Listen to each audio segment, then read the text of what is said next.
Let's play the C major scale. You may have seen it before. If you haven't, don't worry. Simply play along. This is the position that most people are familiar with starting the C major scale. It's that famous sound that is the solfege. Do, re, mi, fa, sol, la, ti, do. Starts on the note C, and then it plays a certain specific series of notes that are a certain set of intervals apart. Then it goes all the way up from one C, up to the next C, the next octave, and then back down. So, why is that the C major scale? Let's have a little bit closer look at it. In our intervals lesson, we learned that we change the notes of the guitar by playing different frets, and that certain notes are certain intervals and distances apart that we can measure all along one string. So what we're going to do is we're going to try to understand how the C major scale generates the result of this pattern that we know and love as beginner guitar players. We're going to start on the note C, 3rd fret, A string. First important thing to realize is that the C major scale, likewise every major scale, is built from a formula. The formula is this. You play one note, and then you go up a whole step. Then you go up another whole step. Then you go up a half step. Then you go up another whole step. Then another whole step. Then another whole step. Finally, a half step. So, the major scale, the reason that it sounds as it does is because there's a certain series of intervals in between its notes. The specific series of intervals are whole step, half step. Then whole step, half step.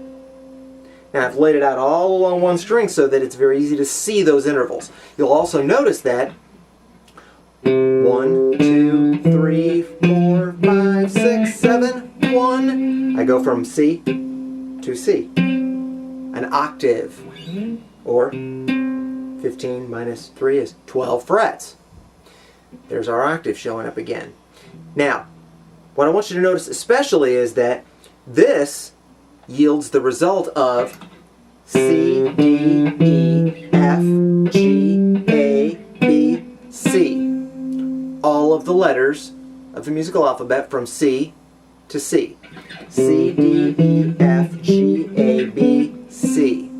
If I do it linearly like this also, it's important that you recognize that this is essentially how the scale is laid out on a piano.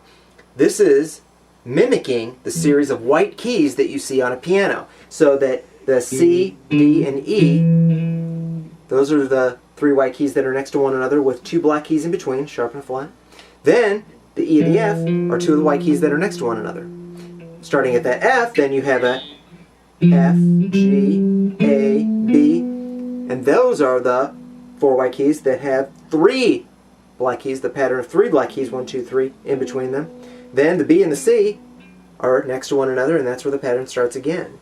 So, the major scale sounds the way it does, and it's shaped, formed on the guitar and the piano the way it is because it is this formula.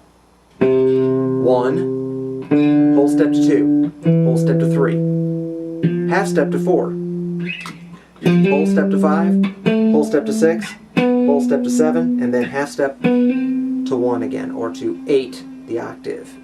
That's where the term octave comes from, is 8.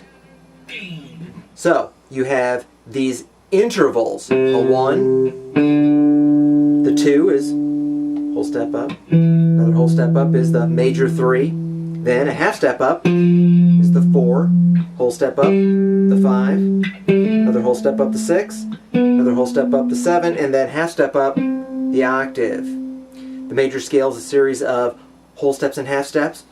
All of the notes are whole steps apart except for 1, 2, 3, the 3 and the 4,